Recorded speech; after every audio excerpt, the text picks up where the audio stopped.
Assalamualaikum everyone, my name is Hamid Hussain. You're watching Commerce Online.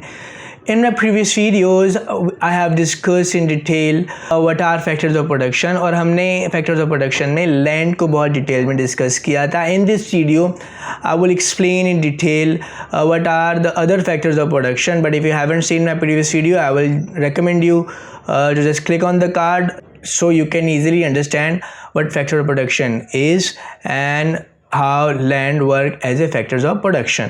And now let's talk about another factor of production, that is labor. So any human activity which is performed with the help of mind or physics with a view to earn reward, will be termed as labor. Labor is the amount of physical, mental and social effort used to produce goods and services in an economy. It supplies the expertise, manpower and service needed to turn raw material into finished goods, products and services. In a simple words, आपको raw material को convert करने के लिए जिस factor की ज़रूरत होती है वो आपके पास लेबर है. आम अल्फाज में लेबर को हम मेहनत यानी मज़दूर कहते हैं. अब चलिए ज़रा थोड़ा सा नॉलेज को टेस्ट करते हैं. अगर मैं आपको कहूँ कि आपकी वालदा आपको पढ़ा रही है घर पर, तो क्या ये लेबर में आएगा? अगर मैं ये कहूँ कि आपकी सिस्टर आपके लिए काम कर रही है, तो क्या ये लेबर में आएगा?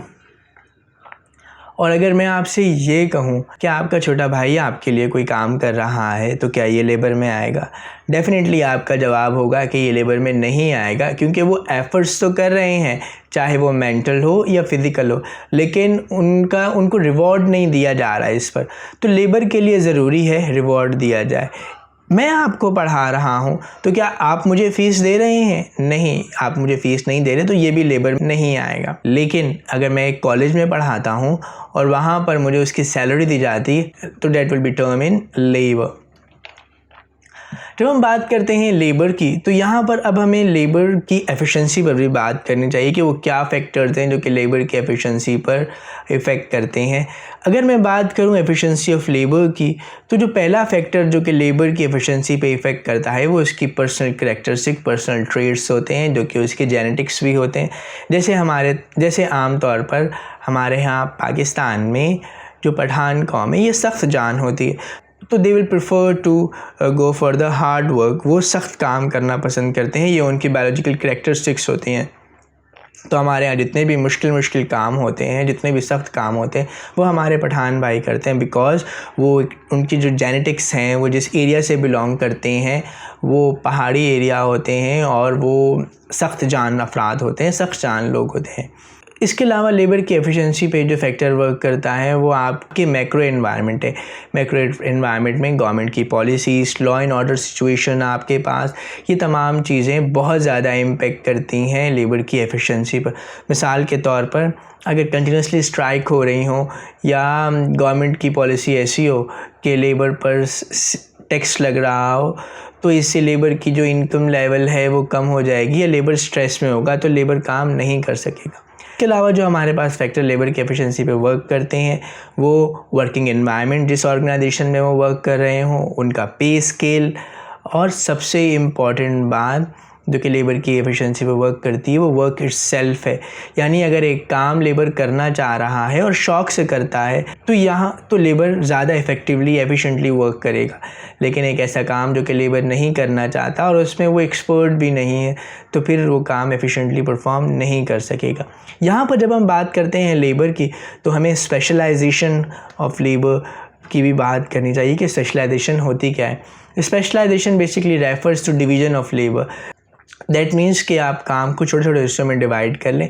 इससे होगा क्या कि स्पीड बढ़ जाएगी, एफिशिएंसी बढ़ जाएगी, और सबसे इम्पॉर्टेंट बात, कंपनी का वेस्ट भी कम हो जाएगा. नॉर्मली आप देखते हैं कि कंपनी में जो बड़ी बड़ी मैन्युफैक्चरिंग कंपनीज़ होती हैं, वहाँ एक आदमी एक पर्टिकुलर टास्क कर रहा होता है और बहुत ही स्पीडी कर रहा होता है. यही वजह है कि स्पेशलाइजेशन की वजह से उसे स्पीड हासिल हो गई, वो इफ़ेक्टिव तरीके से कंपनी के टास्क को परफॉर्म कर रहा है और कंपनी के प्रोडक्ट का वेस्ट भी बहुत कम है. And now let's talk about capital. Basically, all man-made goods which are used for further production of wealth are included in capital. Thus, it is man-made material sources of production. Examples are machine, tools, building, road, bridge and raw material. तो ये जो हमारे पास तमाम चीज़ें ये capital में आती हैं. बेसिकली लैंड पे लेबर को वर्क करने के लिए कैपिटल की ज़रूरत होती है. कुछ चीज़ को ग्रो करने के प्रोडक्शन के लिए कैपिटल बहुत ज़रूरी है और इसी कैपिटल की बदौलत ही प्रोडक्शन होती है. तो all man made goods which are use for further production ये हमारे पास कैपिटल में आता है. फंक्शंस ऑफ कैपिटल क्या हैं? तो provide equipment, brings technological advancement, determines output, technological research, create employment and add value to the products. तो ये तमाम जो चीज़ें हमारे पास हैं, ये तमाम फंक्शंस है कैपिटल की बदौलत ही ये तमाम चीज़ें पॉसिबल होती हैं. लिहाजा किसी भी इदारे में, किसी भी कंपनी में कैपिटल एक बहुत ही इम्पॉर्टेंट फैक्टर ऑफ प्रोडक्शन है, जिसकी वजह से तमाम फैक्टर्स ऑफ प्रोडक्शन क्या करते हैं, वर्किंग में आते हैं. इसके बगैर तमाम कोई भी फैक्टर ऑफ प्रोडक्शन वर्किंग में आ नहीं सकता.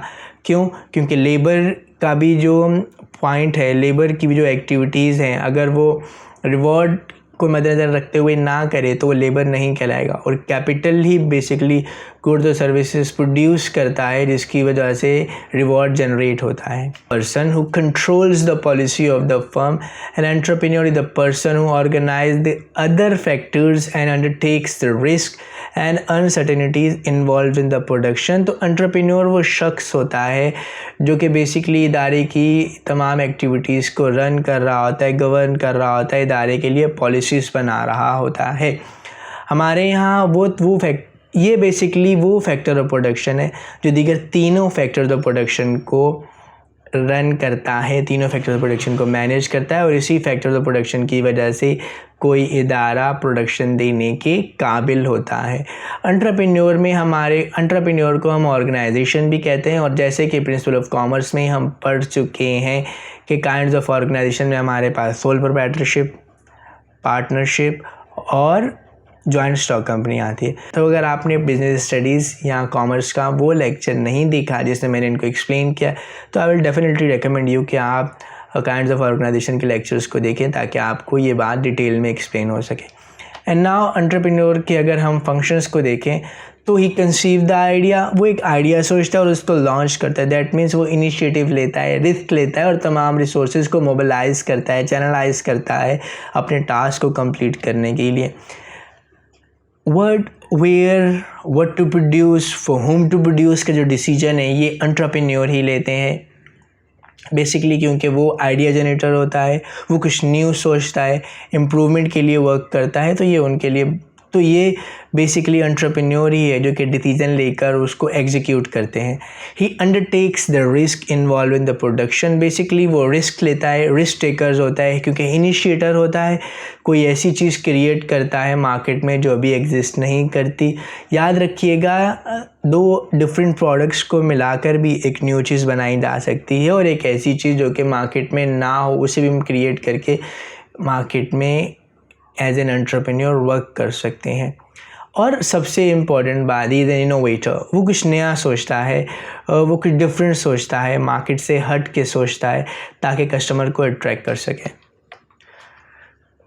So now let's talk about reward. जब हम बात करते हैं लैंड की तो इसका रिवॉर्ड होता है हमारे पास रेंट. देन जब हम बात करते हैं लेबर की तो इसका रिवॉर्ड हमारे पास वेजेस है. जब हम बात करते हैं कैपिटल की, इसका रिवॉर्ड हमारे पास इंटरेस्ट होता है. और एंटरप्रेन्योर का रिवॉर्ड हमारे पास प्रॉफिट होता है. तो all the factors of production work for the rewards. तो ये याद रखिएगा कि अगर रिवॉर्ड को हम हटा दें तो फिर इन तमाम जितने भी फैक्टर्स ऑफ प्रोडक्शन है ये इकोनॉमिक एक्टिविटी में नहीं आएंगे. So that's it for today. कुछ क्वेश्चंस आपकी स्क्रीन पर शो हो रहे हैं, इन क्वेश्चंस को पढ़िएगा, कमेंट सेक्शन में अपने आंसर लिखिएगा. अपना बहुत ख्याल रखिएगा. टिल देन, अल्लाह हाफिज़.